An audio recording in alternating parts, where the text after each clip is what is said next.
Bem-vindos ao podcast What Drives You.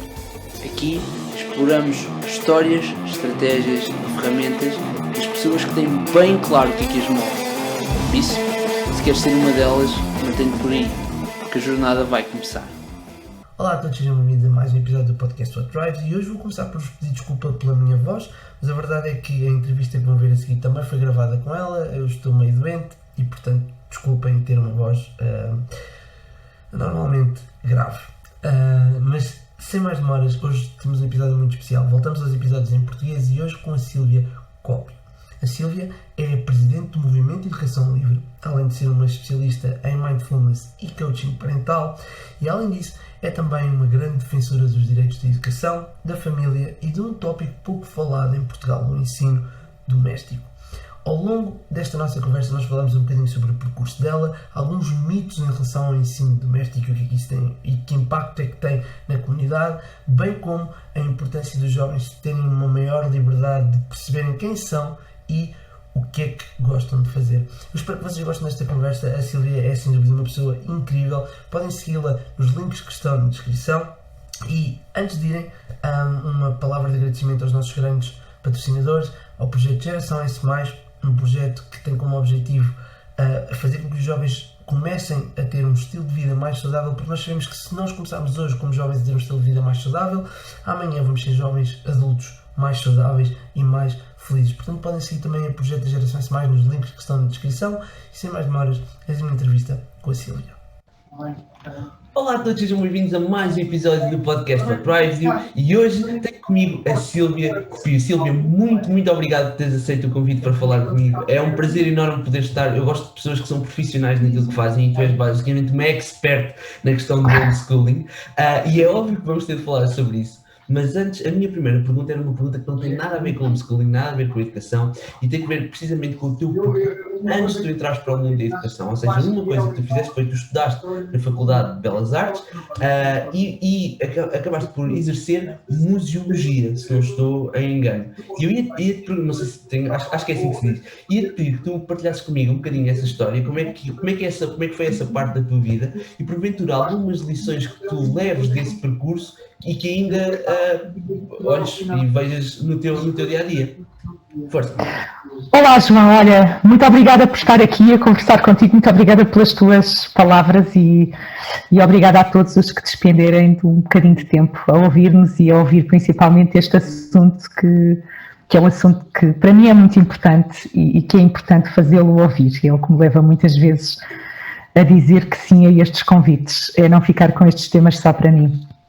Olha, sim, eu estudei na Faculdade de Belas Artes, mas depois não terminei aí, passei para um curso de Conservação e Restauro em Tomar e depois fiz Museologia na Universidade Nova de Lisboa e depois ainda passei para um doutoramento que não cheguei a terminar por opção e apetece-me se calhar referir a propósito disto e só por graça e aqui um bocadinho para fazer já a ligação com a educação, que eu sempre gostei, eu gostei muito de estudar, eu era assim uma aluna que gostava de estudar, eu levava como hobby de trabalhos de casa, aliás não eram trabalhos de casa, eu levava como hobby para as minhas férias de verão, em casa dos meus avós, exercícios de matemática, só porque me apetecia.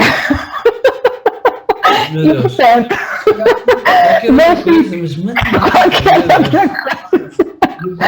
Olha, João, eu não quero nada estar aqui a passar uma imagem de uma pessoa muito freak ou convencional, mas é precisamente por causa disso que eu até acho que é desmistifiquem a matemática. A matemática é uma coisa normal e sobre a qual se pode ter gosto. Mas pronto, isto aqui estou a dizer um bocadinho assim, estilo de brincadeira, mas só para contar que eu de alguma forma sempre gostei de aprofundar, de estudar, de perceber um bocadinho melhor o que é que se passava à minha volta. Aliás, eu resolvi mudar de Belas Artes para Conservação e Restauro precisamente porque senti falta das ciências exatas quando estava na Faculdade de Belas Artes e por aí fora. Pronto, fui sempre fazendo estas formações um bocadinho com esta vontade de conhecer mais. E pronto, e claro que isto tem a ver com a educação, porque de alguma forma é a minha própria história enquanto pessoa que recebeu determinada educação, e já agora faço aqui mais uma ponte, João, que é, sempre tive os meus pais, nesta matéria de escolha de cursos, o que é que queria fazer, o que é que vais escolher, sempre me apoiaram bastante. Portanto, repara, uma aluna que na altura tinha média, se calhar para ir para a medicina, se me apetecesse, mas que queria ir para Belas Artes, foi socialmente alguma coisa que não foi fácil, não é? Eu tive muita gente na altura a dizer, mas quê, Belas Artes, mas vais desperdiçar a tua formação. Portanto, há aquele preconceito que ainda hoje existe, na minha opinião. Mas não, o que eu queria era... Eu sempre fui uma pessoa que quis explorar o contacto com o mundo artístico e sempre ainda hoje, não é? Que já não exerço, sempre quis fazer isto. Mas o que eu quero realçar aqui contigo, João, é que os meus pais sempre me apoiaram imenso, nunca me questionaram, nunca me desincentivaram e sempre acharam que eu devia estudar aquilo que me faria feliz. E essa é uma grande herança que já agora aqui no início da nossa conversa coloco já aqui sublinhada, não é? A importância dos pais poderem compreender aquilo que os filhos querem mesmo fazer, aquilo que está no seu sangue e apoiarem, seguirem em frente. Claro. Deixa-me fazer-te uma pergunta, antes de irmos ao homeschooling, que é, o que é que tu achas que leva os pais, ou seja, tu tiveste pais desses, eu felizmente também tive pais desses, mas existem muitos jovens, eu tenho pessoas muito próximas que os pais não foram de todo propriamente receptivas a ideias de seguirem cursos diferentes. O que é que tu achas que leva os pais a terem essa dificuldade em aceitar que os filhos sigam o caminho deles? Olha, sem dúvida alguma, o amor pelos filhos. O amor leva-nos a fazer essas coisas todas, não é? Nós amamos de tal forma os filhos que desejamos o melhor para eles. O que me parece que pode às vezes faltar, e que já agora convido a que todos os pais que nos escutam façam esse exercício, esse auto-exercício. O que pode faltar, por vezes, é fazer um bocadinho uma paragem e criar com os próprios filhos uma relação de... A tradução do meu amor por estes filhos leva-me ao quê?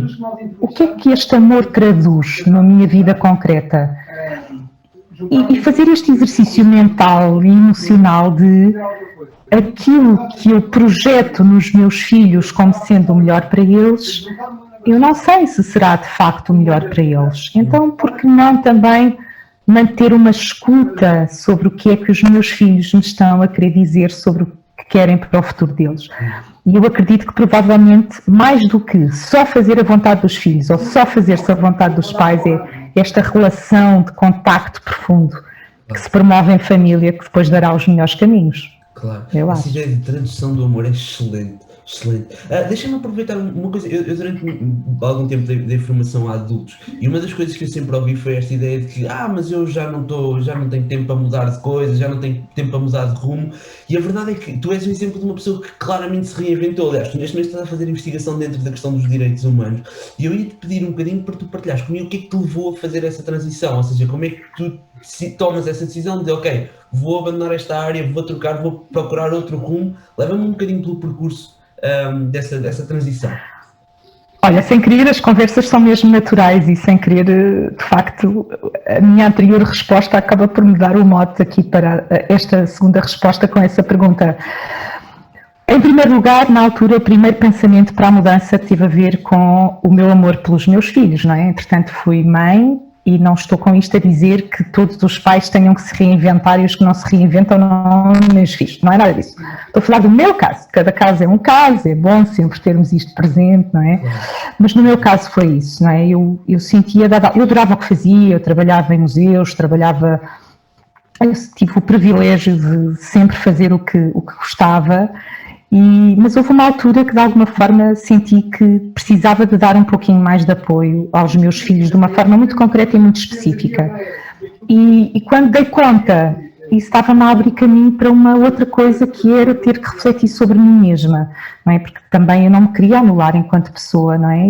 Portanto, precisei de refletir sobre o que é que me faz sentido na vida agora. O que é que agora acontece? E fiz esta descoberta maravilhosa, assim, aqui, resumindo muito, não é? Porque isto daria um tempo só para este tema, João.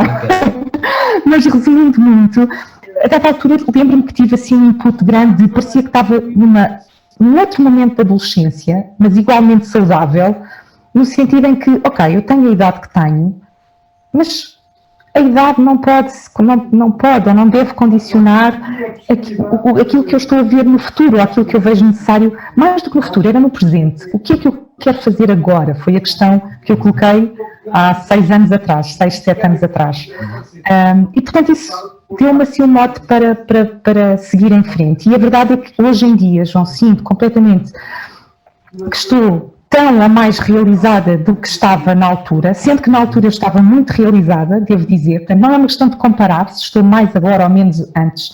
Mas sim, eu acho que faz todo o sentido nós podermos de vez em quando reavaliar a nossa vida e perceber se aquilo que temos é um dado adquirido ou se vale a pena, não é? Claro. Nós reequacionarmos outras coisas para fazer. Claro. E agora cá estou eu. Deixa-me fazer duas perguntas, pegando um bocadinho da tua resposta aqui. Uma das coisas que tu disseste foi que tu sentiste que havia uma forma específica de estar mais presente para os teus filhos de uma forma muito específica. Eu ia te perguntar qual é que é essa forma, e a segunda pergunta é, ou seja, estavas a dizer que colocaste uma pergunta para ti própria, que era, o que é que eu quero fazer agora? E eu estou curioso para saber qual é que foi a resposta que deste há 6 anos atrás. Então, a primeira pergunta, eu não tenho uma resposta para toda a gente, não é? Aquilo que eu acho é que a forma específica de se estar presente com os filhos depende de cada um, quer dizer, não há mesmo. Para uns pode ser trabalharem um bocadinho menos horas para poderem estar mais com os filhos, para outros pode ser trabalharem mais horas para poderem também estar com os filhos. Para uns pode ser estarem a brincar com os filhos, para outros pode ser não estou a brincar, mas estou a ler. Enfim, o modelo tem que ser caso a caso. A única coisa que me parece que é comum tem a ver com aquilo que eu respondi há bocadinho, que é estabelecer uma conexão, uma relação com a criança, com o jovem, com o adulto, não é? Que a gente é mãe e pai até sempre, não é? Que permita que esse discernimento sobre qual é a melhor forma de eu exercer a minha maternidade agora, neste momento, com esta idade, com os meus filhos com esta idade, etc., seja feita de uma forma consciente e decidida, seja uma coisa que eu decidi que neste momento o melhor para esta relação, o melhor para nutrir, quer a mim como pessoa, desculpem isto, agora engasguei-me, mas para me nutrir a mim como pessoa, mas também cumprir o meu papel de maternidade educadora, seja este que é pensado, é comunicado, é sentido com todo o agregado familiar, não é? Nós estamos aqui a falar modelo mãe-filho ou pai-filho, não é? Mas na verdade isto depois é toda uma relação conjunta, não é? Claro. Desculpa, João, eu agora esqueci da segunda pergunta. A pergunta era, quando tu te perguntaste a ti própria de o que é que eu quero fazer agora, há 6 anos atrás, qual é que foi a resposta que deste? Sim, na altura, indubitavelmente, estar mais horas com os meus filhos. Isso foi muito claro, em termos práticos, não é? Portanto, okay. Porque eu estava a sentir falta e eles estão a crescer e há aqui coisas que, se eu não estiver presente, não será bom para eles. E, portanto, a questão nem sequer foi para mim. E a dificuldade na decisão, João, e acho que isto não é muito falado publicamente, é que a decisão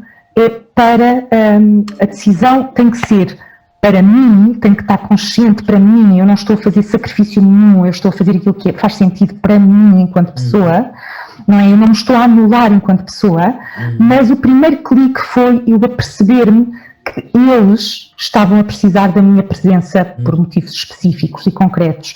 E, portanto, este tempo de discernimento, aquele tempinho que eu levei a decidir o que é que isto implica na minha decisão do meu dia-a-dia, da minha profissão, etc., como é que eu agora coloco isto no terreno? Ou seja, esta minha necessidade pessoal e a necessidade dos meus filhos enquanto filhos. E, portanto, casei as coisas todas, chegando à conclusão que, ok, vou mudar de emprego. Pronto, e vou encontrar um emprego um trabalho, um estilo de vida que permita eu prosseguir enquanto pessoa naquilo que me realiza pessoalmente, mas também cumprindo aquilo que, no meu caso, estava a ser uma necessidade urgente, estar mais tempo com os meus filhos. Com os filhos. Ok, isso é uma ligação espetacular para a pergunta que eu tenho a seguir, que foi, eu ouvi uma participação tua, onde tu partilhavas que na altura em que começaste a envolver mais na educação, e aqui finalmente entrando não chegámos a sair, mas entrando oficialmente, digamos assim, na área da educação, uma das coisas que aconteceu foi, tu começaste a envolver-te muito mais nesta questão da educação, e corrijo-me se eu estiver errado, mas eu ouvi alguns que as pessoas até te perguntavam qual é que era o teu título em relação à educação, qual era a tua licenciatura e assim, não era? Ok, então, imagina, conta-nos um bocadinho como é que depois dessa questão, dessa tomada de decisão de eu quero estar mais presente com os meus filhos, como é que tu entras no mundo específico da educação e especificamente dentro do homeschooling? Sim, olha, que ótima pergunta outra vez, porque isso para mim, essa pergunta leva-me primeiro, antes de nada, a responder de uma forma um bocadinho se calhar ao lado, mas talvez não. E o que eu defendo mesmo é que nós, na sociedade, temos que voltar a recuperar a importância do papel de ser simplesmente a mãe, o pai ou o familiar educador, no caso de ser um ou outro grau de parentesco, ou até não haver laços biológicos, mas haver essa relação de familiar forte. Ou seja, o cuidador da criança ou do jovem, seja quem for, tem que ser reconhecido, ou deveria ser reconhecido, com um papel de extremíssima importância no portanto, não é o grau académico que define a importância do papel na educação de determinada criança ou jovem. E isso é uma coisa que para mim é muito cara, João, agora aliás, sempre foi. Ou seja, isto não começa com a minha mudança de profissão. Isto, para mim, é despertado quando eu, logo no início da minha maternidade, há 20 anos atrás, eu começo a perceber que, não, quer dizer, eu sou a mãe, eu adormeço esta criança, quando esta criança está doente sou eu que cuido dela, eu consigo perceber um pouquinho mais daquilo que ela sente, ou que ela precisa, ou que ela não precisa e pensa que precisa, do que qualquer técnico licenciado que eu consulte legitimamente, não é? Portanto, não estou a anular a importância também de todos os graus académicos, depois em toda uma esfera comunitária e social.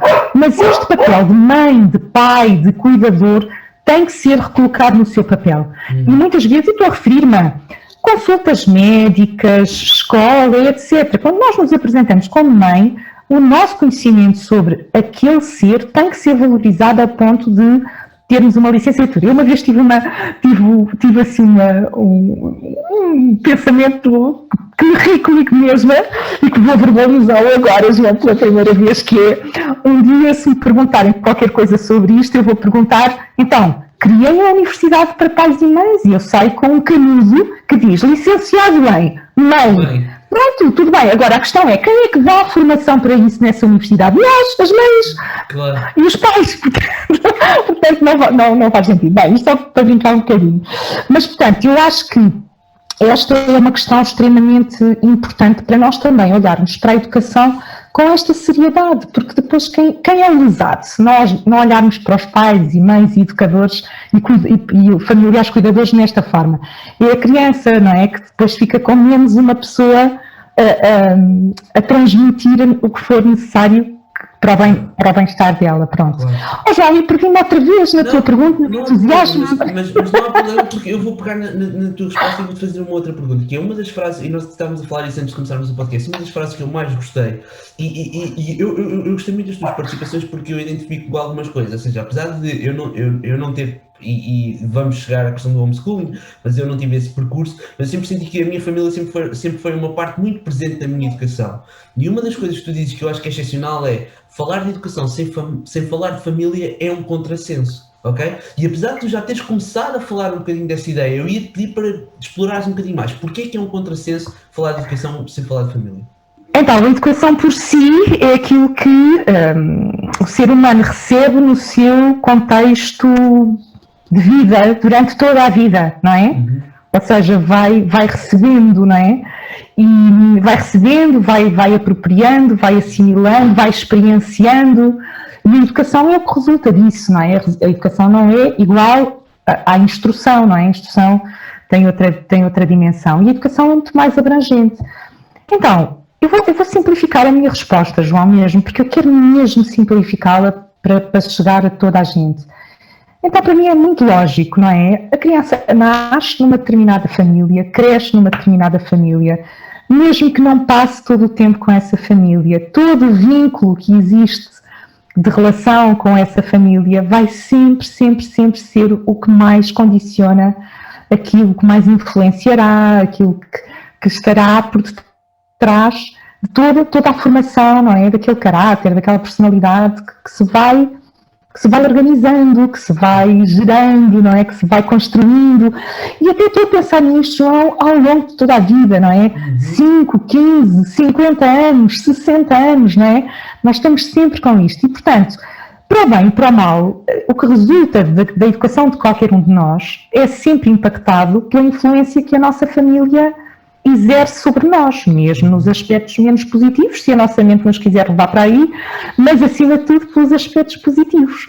Portanto, quando eu ouço debates em que se está a falar de educação, se está a querer fazer melhorias na educação, etc., e em momento algum se fala em família, eu tenho logo em crer que qualquer processo, por muito boas ideias que existam, por muito boa intenção que exista, está logo comprometida à partida, porque não está a considerar o elemento mais determinante em todo o processo, e mesmo na idade escolar. Portanto, estou-me a referir também concretamente depois quando estamos na escola, porque não faz sentido de outra forma, há sempre esta outra parte.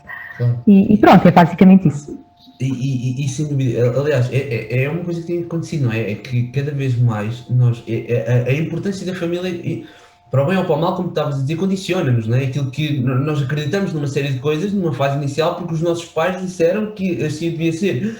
E muitas das vezes, ao longo da nossa idade, há certas coisas que ainda estão presas, entre aspas, àquilo que foi há não sei quantos anos. Portanto, ignorar totalmente esse aspecto numa discussão sobre a educação e sobre a juventude, não faz absolutamente sentido nenhum. E isso leva-me a uma outra coisa que eu gostei muito, que é, tu estás como presidente do movimento de educação livre, e uma das coisas que eu fui ao vosso site, e recomendo para as pessoas também perceberem o que é que vocês fazem. Eu vou-te fazer essa pergunta, o que é que vocês fazem lá, mas como segue de tua resposta, eu achei extremamente curioso, curioso que não é a palavra, mas eu gostei mesmo de ver, quando eu abro a vossa página e vou ver os valores, porque é uma coisa que a mim me interessa, visão, missão, ok, vamos ver que valores é que eles estão a defender. A primeira palavra é família, mais uma vez, e achei isso mesmo muito curioso, e nesse sentido ia-te pedir um bocadinho para tu falares o que é o movimento de educação livre e o que é que vocês defendem e fazem. Olha, então o Movimento de Educação Livre é uma associação sem fins lucrativos, aliás, neste momento é uma organização não governamental, Movimento de Educação Livre, que tem como missão informar, assim por palavras minhas agora, informar, desenvolver, ajudar a apoiar, etc., outros paradigmas de educação, outras opções educativas para além da opção tradicional. Isto é assim um bocadinho a base do movimento. No entanto, toda esta, ou seja, em suma, somos pela pluralidade de escolha na educação, ou seja, defendemos e trabalhamos e tentamos dar voz à importância da múltipla escolha, não é? Ou seja, e Portugal já agora é um dos países que ainda mantém na sua legislação uma diversidade de escolha que nós muitas vezes nem nos apercebemos, porque não é assim noutros países do mundo. Também poderíamos ter ainda um bocadinho mais de liberdade, poderíamos, obviamente, mas enfim, agora estou aqui a caracterizar a associação e, portanto, vamos aqui por este caminho de defesa e contribuir para a consciência social da importância que é esta pluralidade de escolha na educação, não é? Em que, chegando à idade escolar, que os pais possam ter à sua disposição um leque de opções legítimas e construtivas e que com isso possam até beneficiar o melhor possível a instrução dos seus filhos na idade escolar.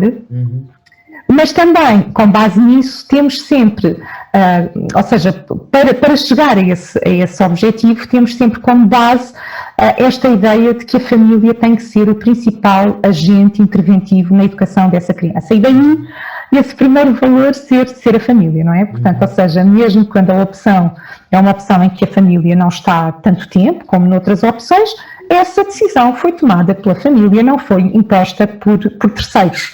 E, portanto, assim, grosso modo, é isto que nós tentamos defender. E é excelente. E aqui entrando um bocadinho, Silvia, vamos entrar então diretamente na questão do homeschooling e partilhar contigo que a noção de homeschooling apareceu no meu percurso ano passado, 2020, quando a pandemia começou a afetar.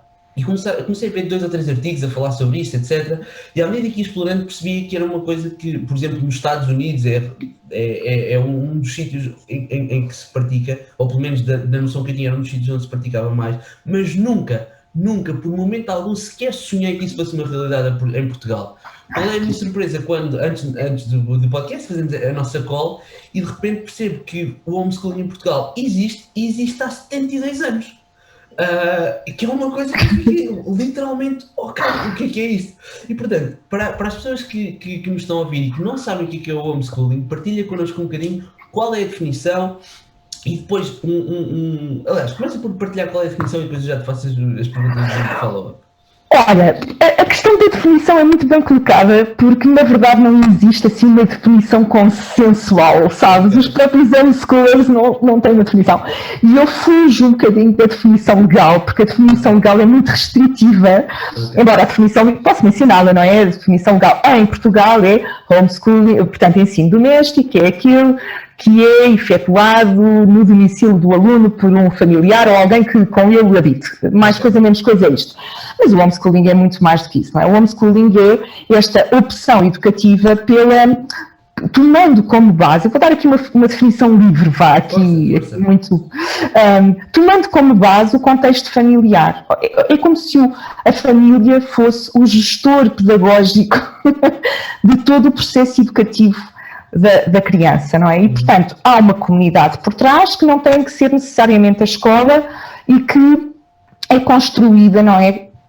Tendo como base o agregado familiar, não é? Portanto, mas que não considera só o agregado familiar, que considera toda a comunidade onde o agregado familiar está inserido. Exato. E, portanto, a criança, o jovem, aprende a partir dessa comunidade familiar. Ok? Sendo que estou a definir como sendo assim uma comunidade mais alargada, que não é só um núcleo familiar. Claro, e isso foi uma das coisas que nós até falámos antes de gravarmos o podcast, é precisamente do facto de muitas vezes nós achamos que é exclusivamente o jovem com a família. Na realidade há uma comunidade por trás. Mas antes de irmos aí aos meandros e à filosofia toda por trás do homeschooling, eu ia te pedir uma outra questão antes, que é, eu estava a falar, antes de gravar o podcast, a semana passada estava a falar com uns amigos, estava a dizer que ia entrevistar uma expert em homeschooling em Portugal.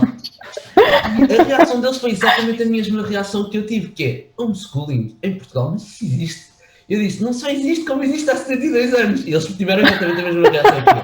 Porque eu agora que sei este facto, ando a partilhar com as pessoas. Sabias que é preciso há 72 anos? Mas ia-te perguntar, ela fez uma pergunta que foi, ok, mas como é que funciona? Ou seja, quais é que são os passos? Então eu ia-te dizer se tu podias, assim, de uma forma simples, mas ao mesmo tempo explicar-nos um bocadinho qual é a jornada, como é que começa depois de uma família tomar a decisão de, ok, eu quero fazer ensino doméstico com a minha criança, quais é que são os passos e depois como é que funciona mesmo esta modalidade de ensino?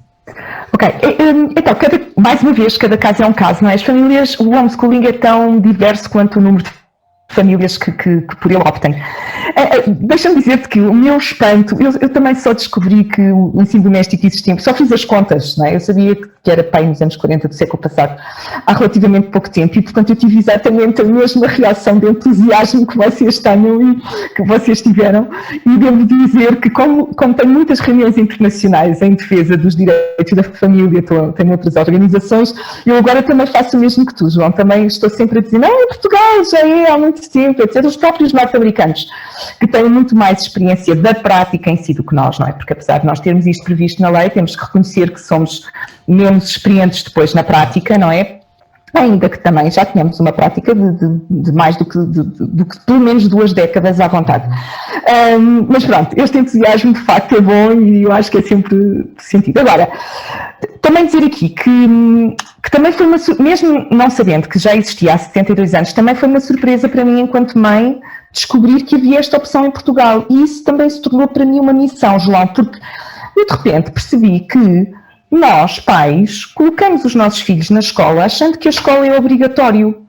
E eu acho que é muito interessante que nós pais saibamos que temos mais do que uma opção sobre a mesa e possamos então escolher em consciência, mas com base nessa informação. E então uma das primeiras missões que eu tenho como vida e que o Movimento de Educação Livre também tem é esta base da informação. E então também é isso que me leva a estar aqui contigo, é também um entusiasmo falar destas coisas, mas é também dar a conhecer para que as pessoas decidam sem preconceito. O homeschooling, infelizmente, é alvo de muito preconceito. As pessoas têm ideia de que é uma coisa que não é, não tem nada a ver com a maior parte dos preconceitos que as pessoas têm, nomeadamente o preconceito, não puxaste ainda isso, mas eu vou puxar, o preconceito de que estas crianças estão isoladas. Isso é um preconceito sem fundamento nenhum e que é importante mesmo desmistificar. São crianças e jovens que estão integradas num outro modelo de convívio e de socialização, que não é aquele que nós maioritariamente conhecemos, mas muitas vezes até conhecem mais pessoas do que conhecem as crianças que estão na escola, portanto, também trazer isso. Agora, como é que se começa? Vou aproveitar. Quais é que são outros mitos que tu sintas que existem em relação ao homeschooling e que podemos aproveitar para desmistificar já? Boa, então depois já vou então à tua pergunta. Olha, não iria conseguir dizê-los todos, mas o segundo que me ocorre agora logo a seguir é o mito dos pais que se dirigem a mim e dizem eu não seria capaz, eu não sei a matéria toda para ensinar aos meus filhos. Em homeschooling não se ensina matéria, ok? Isso faz-se na escola e bem, e é uma opção ótima para quem decidir que isso é a opção. Em homeschooling descobre-se, autodescobre-se, promove-se a vida, a descoberta. Na verdade, nós ficamos quase como facilitadores,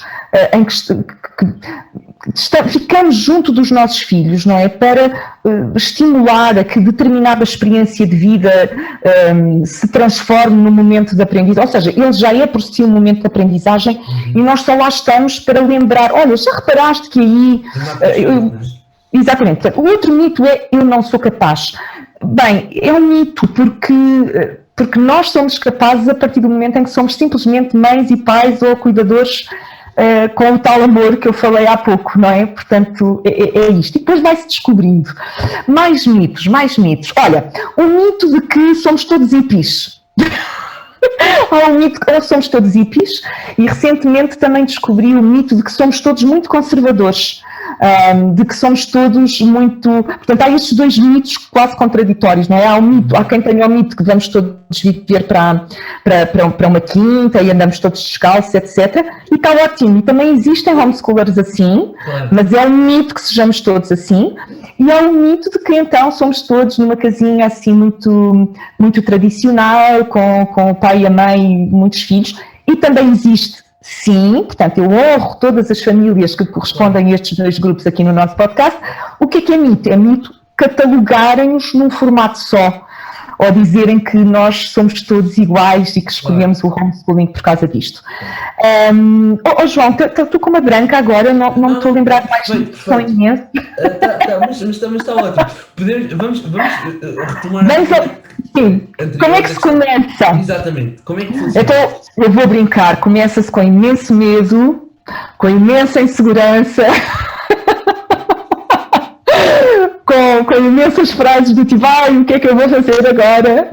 Mas claro que estou a pegar em coisas muito verdadeiras, mas mas assim, em estilo de brincadeira, porque só para lembrar que faz parte, não é? Faz parte de ser pai, mãe, ou cuidadores com tudo isto, não é? Mas eu diria que, lá está, não há uma norma, João, nem toda a gente faz da mesma maneira, vou tentar aqui ilustrar o que é que poderá ser uma forma de começar, mas muitas vezes começa-se por procurar conhecer outras pessoas que já fazem, saber como é que as outras pessoas fizeram. Eu, por exemplo, fiz alguns telefonemas antes de ter começado para pessoas que já faziam ensino doméstico, como é que está a correr contigo, como é que tu fazes, como é que tu te organizas, etc.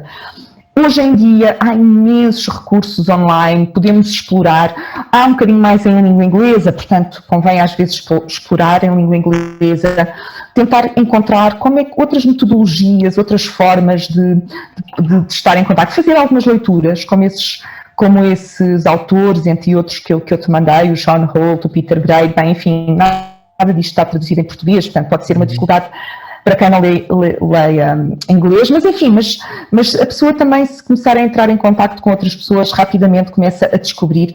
Não ficar à espera de saber tudo antes de começar. Isto é uma opção de prática.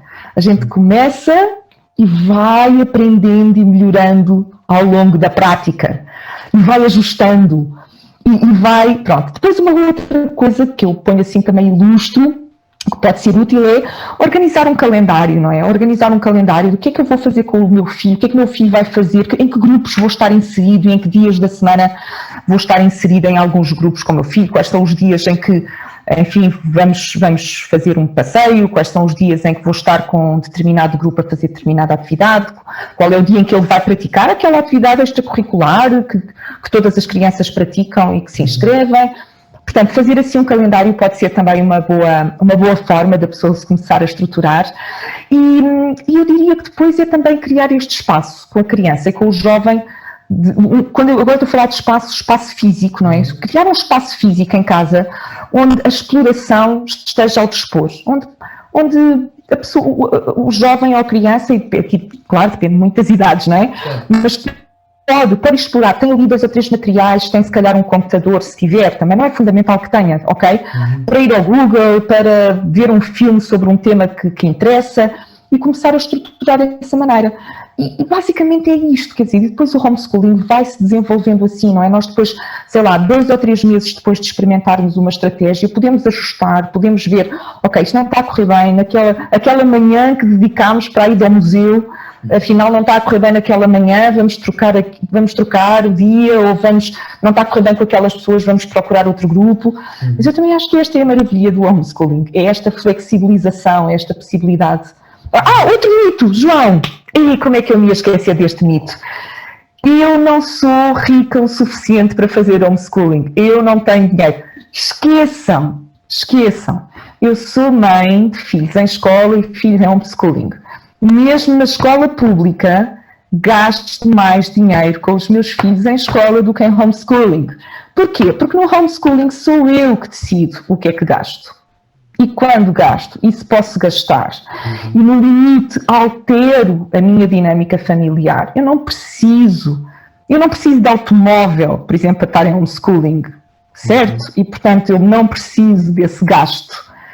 Posso querer tê-lo e fazer o homeschooling viajando mais? Posso, mas não preciso. Só para dar um exemplo, não é? Não estou a recomendar mais uma vez, para quem nos ouve, não estou a recomendar que não haja automóveis em homeschooling, até porque dá muito jeito para nos encontrarmos com os grupos, não é? Para termos mobilidade, até porque no homeschooling passeia-se e viaja-se bastante, não é? Agora, que é um mito que fica muito caro. Porquê? Porque geralmente as pessoas que não conhecem o homeschooling projetam no homeschooling aquilo que é a escola, mas em casa.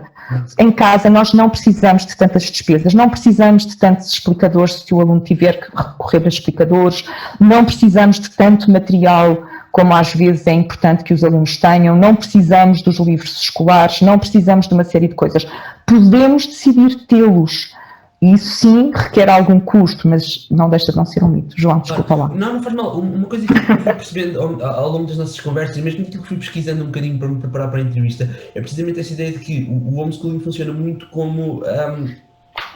é uma espécie de mapa que depois és tu que acabas por decidir como é que queres completar e de que forma é que queres completar aquilo que estás a fazer. Deixa-me só, voltando aqui um bocadinho atrás àquilo que estavas a partilhar e à forma como depois funciona, fazer 2 perguntas que eu sei que inevitavelmente porque o meu objetivo é, ok, perceber isto para quando da próxima vez que eu tenho com os meus 2 amigos dizer, olha, primeiro tu vais ouvir o podcast com a Sílvia, depois além se tiveres dúvidas, deixa-me dizer-te então como é que funciona. E aqui há 2 questões que me aparecem, que é a questão de como é que funciona a nível do currículo, ou seja, no sentido em que, como tu próprio disseste, não há tal questão de instruir, mas sim a questão de, ok, eu como facilitador vou ajudar o jovem a descobrir, ok, como é que funciona a questão do currículo, e a segunda tem a ver com a questão da avaliação. Existe avaliação, não existe avaliação, e por último, desculpa-me, como é que depois há a reinserção do jovem, no caso de, por exemplo, imagina que tivemos homeschooling até ao 9º ano e depois ele quer fazer o secundário presencial, nós tomamos essa decisão, ou mesmo na faculdade, como é que há essa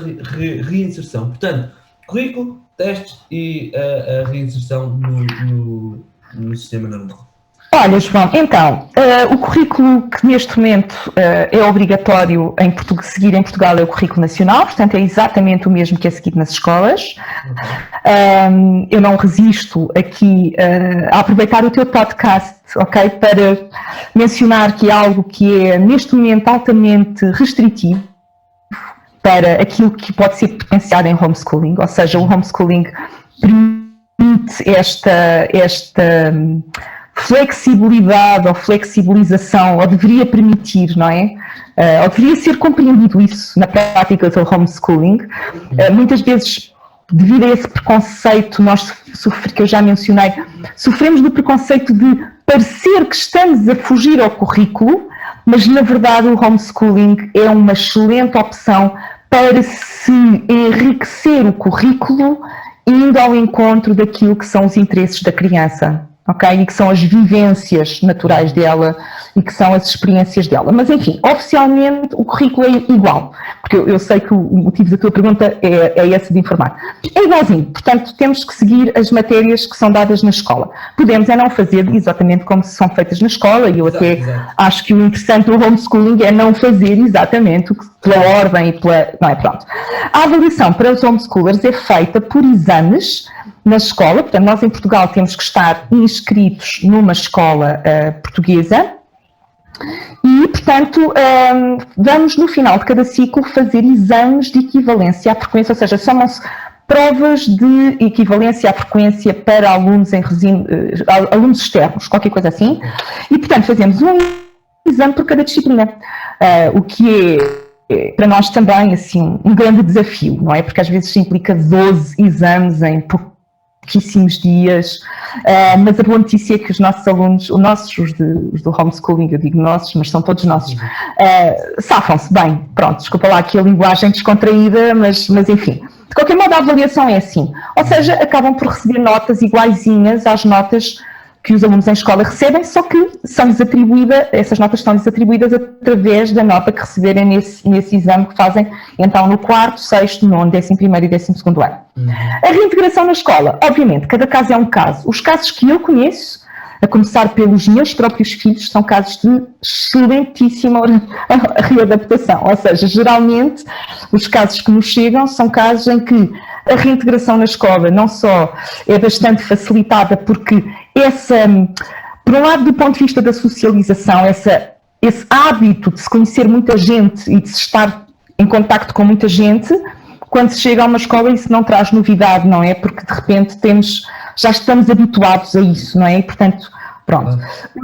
E em termos de conhecimentos, geralmente são alunos que têm uma capacidade de trabalho em termos de autonomia muito grande, em que mesmo que haja alguma dificuldade numa outra matéria, são alunos que vão dotados de uma grande capacidade, também já é hábito, não é?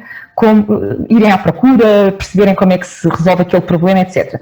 Eu diria que aquilo que se torna mais difícil de adaptação é, de repente, a restrição a um espaço, num determinado número de horas. Claro, mas não posso deixar de mencionar que cada caso é um caso, não é? Claro. E, portanto, tal como às vezes há dificuldades de adaptação quando as crianças, por exemplo, mudam de uma escola para a outra, também acontece o mesmo com crianças que mudam de homeschooling para a escola ou de escola para homeschooling, não é? Portanto, aquela fase de adaptação, que seja em que sentido for, não é? Às vezes requer ali um tempinho de compreensão e de paciência. O aluno não estar a adaptar-se imediatamente, é aqui que eu quero chegar, seja qual for a transição, não significa logo dificuldade de adaptação, às vezes significa só um tempo de adaptação. E, portanto, agora sim, cada caso é um caso, mas eu pessoalmente trago para aqui, João, estes casos bastante interessantes em que muitas vezes os pais até ficam assim um bocadinho nervosos, tipo, agora como é que o meu filho se vai adaptar? E de repente está tudo normal e tudo a correr bem, portanto faz-se normalmente. Okay? Uma das coisas que tu partilhaste, e não posso deixar de pegar e puxar a brasa à minha sardinha na ideia daquilo que nós fazemos no Uprise e a questão das soft e meta skills, é precisamente esta ideia de que um jovem que tem essa aprendizagem com um facilitador e não com um professor tem em si a skill de eu não percebo, eu vou procurar. E esta skill é uma coisa que nós vemos que, infelizmente, no nosso sistema de ensino, a maior parte dos jovens isso não acontece. Se eu não sei, eu paro, encontro um bloqueio. E essa é uma das capacidades que eu acho que é super interessante. Bem como, e entrando também aqui um bocadinho na filosofia e do Ken Robinson e também do Peter Gray, num livro que ele lançou há pouco tempo e que eu fui checar, que é o Free to Learn, Livros para Aprender. Free to Learn. Exatamente, pronto. É precisamente esta ideia de que, e daí eu perceber a questão que tu estavas a apresentar, do currículo ser mais restritivo, é a ideia do jovem poder explorar as coisas que para ele são naturais. Porque muitas das vezes o sistema de ensino é uma coisa que não permite ao jovem fazer isso, explorar coisas que para mim são naturais. Porquê? Porque queremos segmentar a todos. E eu ia te perguntar, tu acreditas que, sei que acreditas, a questão é se podias desenvolver um bocadinho como é que tu achas que o homeschooling permite ao jovem explorar mais as suas próprias tendências, ao invés de estar constantemente fechado numa sala onde tem só um currículo?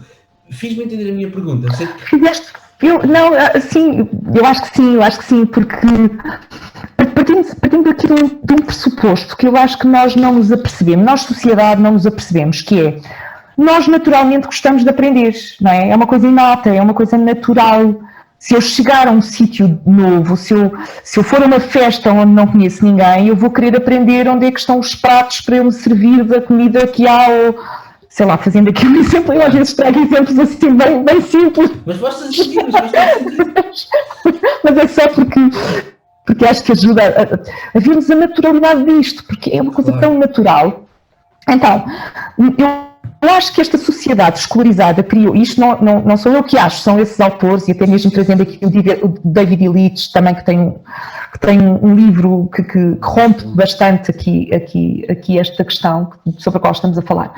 Mas nós criámos, de facto, esta crença, não é?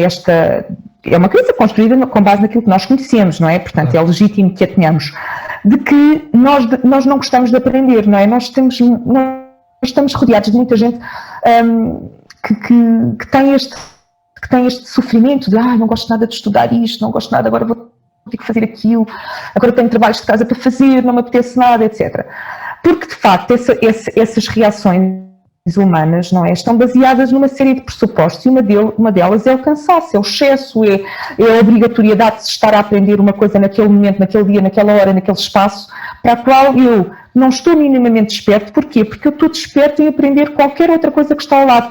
Há um cartoon muito engraçado que é uma sala de aula em que uma das crianças está a olhar para a janela e a professora está, portanto, a redirecioná-lo para a sala de aula.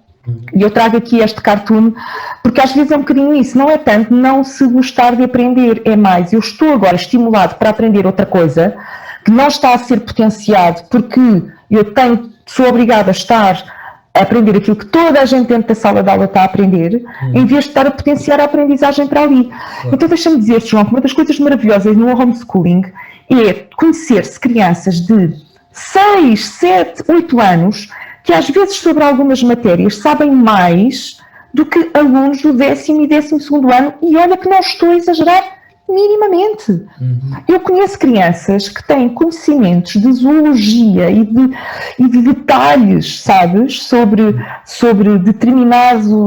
os animais, que é uma coisa, com vocabulário específico sobre isso, sabendo em que livros é que foram buscar essa informação.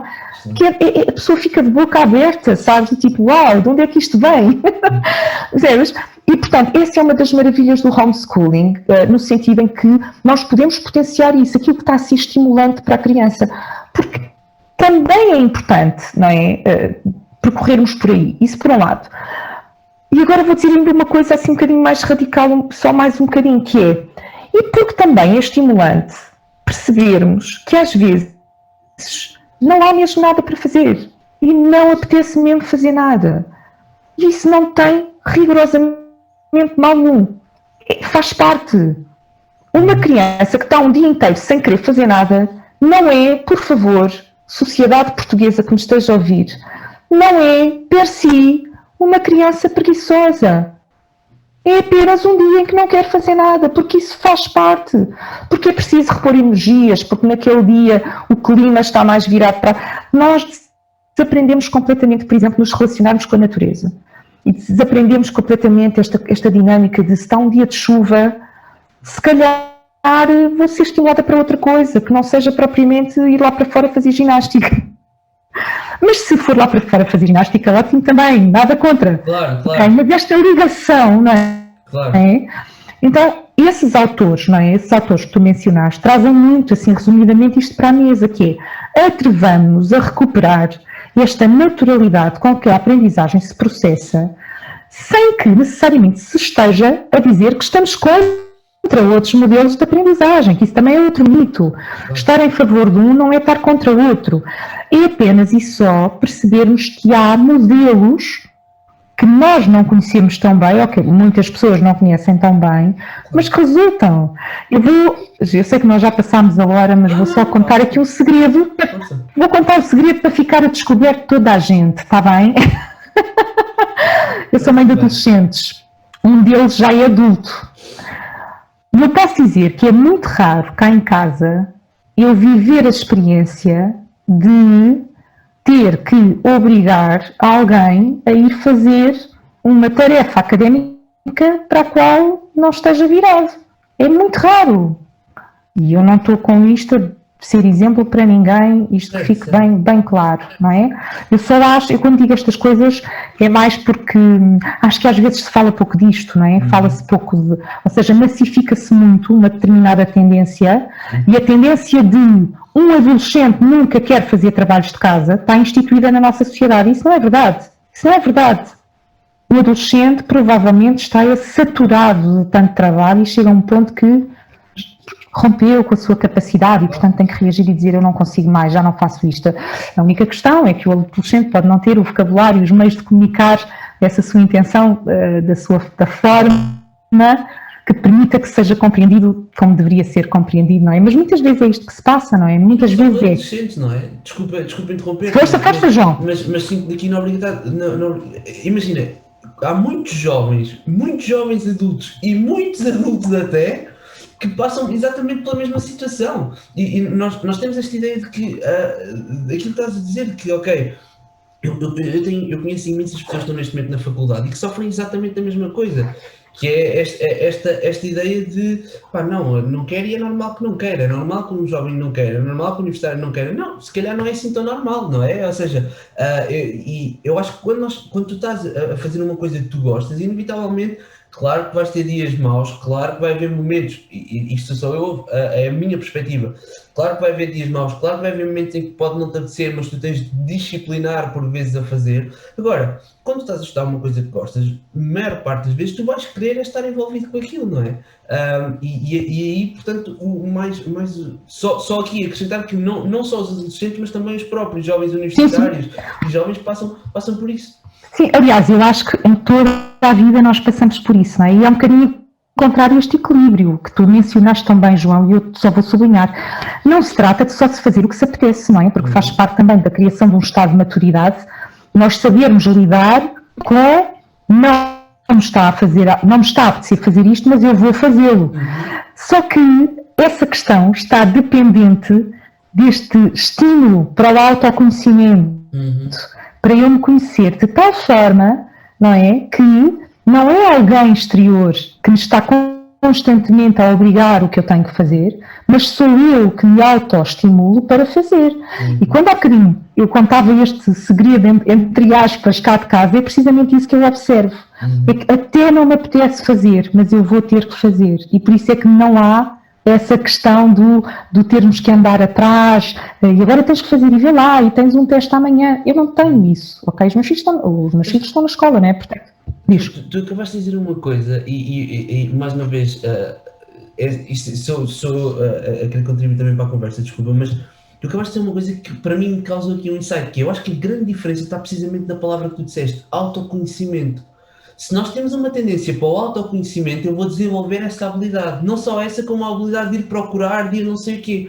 E a questão é que, no nosso sistema de ensino regular, nós temos dois tipos de jovens. O tipo de jovem que está no sistema de ensino e e que sabe que o sistema de ensino de todo não estimula o autoconhecimento e, portanto, vai ser aquele jovem que precisa que a mãe diga, olha lá, então, ou que o pai diga, olha, então, mas tens de estudar, tens não sei o quê. E depois tens os outliers dentro do sistema de ensino regular que acabam por, de alguma forma, desenvolver esse autoconhecimento e que por si só já têm essa ideia. Porque imagina, eu tenho carradas de pessoas que conheço que estão na faculdade ou que estão a começar agora a trabalhar e que ainda têm isto, esta ideia de não apetece fazer isto, não apetece e não quero e vou adiar e vou não sei o quê. E agora quando tu disseste autoconhecimento, eu de repente olhei para as pessoas com esse filtro e percebi, exato, as pessoas que o acabam por fazer mesmo quando é difícil, sem precisarem de fontes externas, são pessoas que valorizam essa ideia do autoconhecimento. E portanto, sem dúvida que essa, na minha perspectiva, acho que pode ser um dos grandes motores do homeschooling, esta ideia de que, como patrocina o autoconhecimento, inevitavelmente vais acabar por ter esses resultados. E desculpa, mas foi aqui um insight que não, mas é ótimo. João, até porque sem saberes, deste-me aqui o mote para eu fechar aqui o ciclo. Tu começaste por me fazer perguntas sobre o meu percurso académico e porque é que eu senti necessidade de mudar. E é muito engraçado porque eu acabei por sentir necessidade, ou por me reencontrar, ou por me reinventar, usando o teu vocabulário de há bocado, que achei tão bonito, precisamente nesta questão de não é tanto o homeschooling, é a aptidão para a escolha, ok, que eu sinto que gosto de estimular nas famílias, é a aptidão para a escolha. Não é? Sim, só um parentezinho rápido. Aqui há dias estava a falar com uma amiga que me disse, que está em homeschooling, e disse, sabes, afinal para o ano vou pôr os meus filhos na escola. E eu disse, ótimo, é uma decisão tua, fantástico. Então, isso é o que é MEL, o Movimento de Educação Livre é isto, sem julgamento. Nós não estamos aqui a querer extremar a escolha, nada. Eu compreendo que não é? Compreendo e até gosto, não é? Que as entrevistas que são feitas sejam mais feitas sobre o homeschooling, precisamente porque é uma modalidade menos conhecida, sobre a qual eu gosto de falar, sou apaixonada e, portanto, mas que bom que é, não é? Podermos chegar aqui a esta ideia de que o que é mesmo importante é que nós sejamos conscientes das nossas escolhas e formemos crianças e jovens que tenham essa capacidade de exercer as vossas escolhas. Então dizia eu que, até na minha reinvenção, o que é que eu tive necessidade de fazer? De fazer, e neste momento é o que eu faço, João, em termos profissionais, de trabalhar com ferramentas precisamente que estimulem o autoconhecimento, e no meu caso, através do coaching infantil e juvenil, porque eu gosto muito de trabalhar com jovens e crianças, mas também, acima de tudo, com uma ferramenta que cultiva precisamente essa autoperceção, não é? Que tem a ver com Mindfulness-Based Stress Reduction, com o qual eu gosto de trabalhar. E o objetivo aqui é precisamente esse, é poder contribuir e podermos ajudar a construir, não é? Uma sociedade onde a observação, a auto-observação e a atitude crítica, o pensamento crítico, não é? Seja feito não necessariamente associado ao julgamento, à condenação do outro. Uma escolha não é melhor que a outra. Uma realidade de vida não é melhor que a outra. São apenas testemunhos, são apenas opções. E volto a dizer o que disse no início, João, e que bom que é podermos ter opções. Portanto, aqui a minha luta agora, mesmo, João, e tu sabes que tive muito recentemente, e tenho estado aqui muito recentemente, aqui na defesa do ensino, do ensino doméstico, numa nova proposta de lei, que entretanto já foi aprovada, em que de facto fica a sentir que é preciso mesmo transmitir claramente tudo isto que nós estivemos aqui a falar nesta conversa, mas principalmente o direito à escolha dos pais e a capacitação dos pais, os cuidadores, a família, nos seus mais diversos modelos, circunstâncias de vida, realidades, desde que a criança esteja em desenvolvimento pleno, não é? E isso eu nem questiono, porque fico mesmo zangada quando associam estas opções educativas a coisas que não há o direito de associarem, porque preocupados com os maus tratos no mundo estamos todos, seja em que opção for. Portanto, são opções livres, conscientes e que são benéficas para o desenvolvimento do nosso país. João, e portanto, este é o foco, não é? É nós podermos desenvolver uma sociedade, pessoas e nós próprios como pessoas atentas, conscientes, confiantes, agora vem esta palavra, João, confiantes, errar, ser mãe e pai, cometer um erro, está tudo bem, corrige-se depois, não é? Quer dizer, esta coisa também de que não somos bons pais nem mães se não formos perfeitos, quer dizer, temos que ser perfeitos para sermos bons pais ou mães. Todos nós já fizemos um disparate qualquer, todos nós já dissemos uma frase que não devíamos ter dito e que vai marcar os nossos filhos para sempre. Todos nós já comemos porcarias ao jantar, sabendo que aquilo faz mal aos intestinos, toda a gente. Claro. Não, eu estou aqui a dar exemplos, João, mas agora de repente não quis mesmo deixar de aproveitar esta oportunidade de podermos olhar para isto com confiança. E esses jovens que tu conheces, não é? Também terem. Olhem, agora vou mandar uma mensagem para eles, escuta lá. Meus senhores, eu mudei de curso e até gostava do curso para o qual eu fui, ok? Agora imaginem o que é mudar de curso caso não estejam num curso que não gostem mesmo. Não tem mal nenhum, a escolaridade não é uma maratona, não há um prémio de final de chegada para acabar o curso mais rapidamente. E, portanto, atrevam-se como estudantes, um dia mais tarde atrevam-se como pais e mães, atrevam-se como filhos, atrevam-se. Sim. E sejam felizes. Desculpa. Mas sabes que essa ideia do erro, num outro episódio do podcast eu tive aqui um amigo e um psicólogo que é o Milton Dias, ele escreveu um livro chamado, ele e o João escreveram um livro chamado Crónicas de um Diário de um Adolescente, onde eles fizeram uma entrevista a dezenas de adolescentes e calcularam as respostas. Pronto, excelente.